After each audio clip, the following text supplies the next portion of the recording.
To bypass a modern audience's logic and plug directly into their nervous system, Gibson removes their language.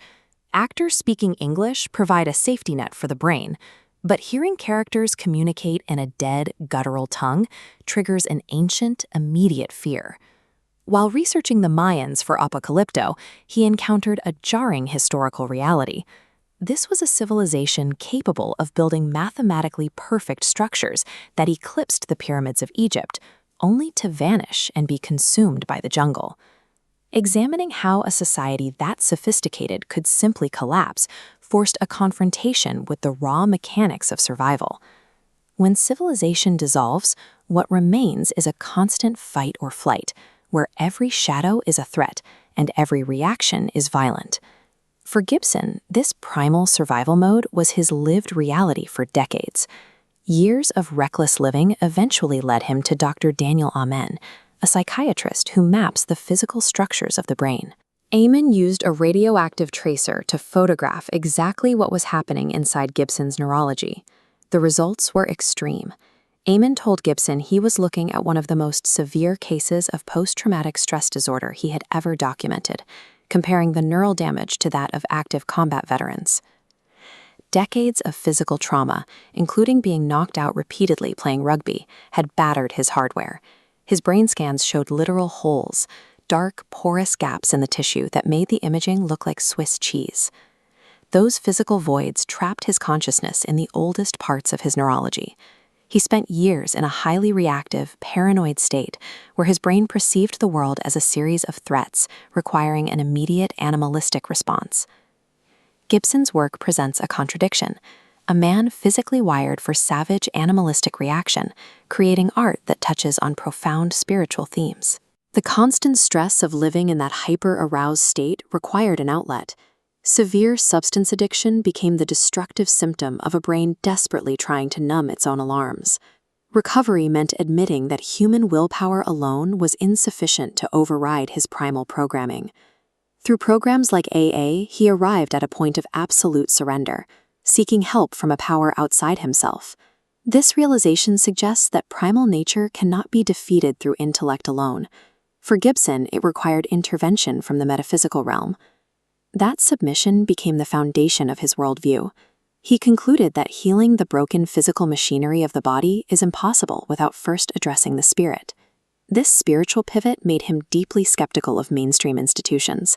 He views global medical and scientific establishments as corrupt systems that prioritize financial profit over genuine human health. Instead of traditional pharmaceuticals, he turned to radical alternative therapies to heal his brain damage. He underwent an intense protocol inside hyperbaric chambers, flooding his body with concentrated oxygen to rebuild the missing neural tissue.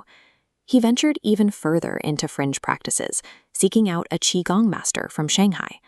During a session, this practitioner reportedly used energetic force to physically lift Gibson off the ground and pin him against a wall without touching him. To Gibson, these experiences demonstrated that invisible, powerful forces act directly upon the physical world. Those experiences solidified his ultimate framework for existence. He believes the universe is currently engaged in a cosmic slugfest, a direct conflict between massive spiritual realms of good and evil. Under this framework, modern crises look different. When institutions fail or move in destructive directions, he doesn't see human error. He sees active spiritual warfare manifesting in our reality. He openly points to global power structures, arguing that entities ranging from the pharmaceutical industry to top religious authorities at the Vatican have fallen under these darker influences. The stakes are absolute. In this conflict, the human soul is the prize, meaning every individual lives their daily life on the front lines of a war they may not even recognize. Gibson approaches directing with a specific intent. Cinema is a spiritual weapon designed to bypass the animal brain and deliver a shock to the soul. To execute that vision for The Passion of the Christ, he stepped entirely outside the Hollywood studio system. Facing massive industry resistance, he fully self-funded the project, risking his personal fortune to protect the raw theology of the story. The intensity of the production bled into reality. Jim Caviezel, the lead actor, reportedly entered a state of total self-emptying to take on the role. The physical and emotional suffering on set plunged him into an intense spiritual state that mirrored the subject matter.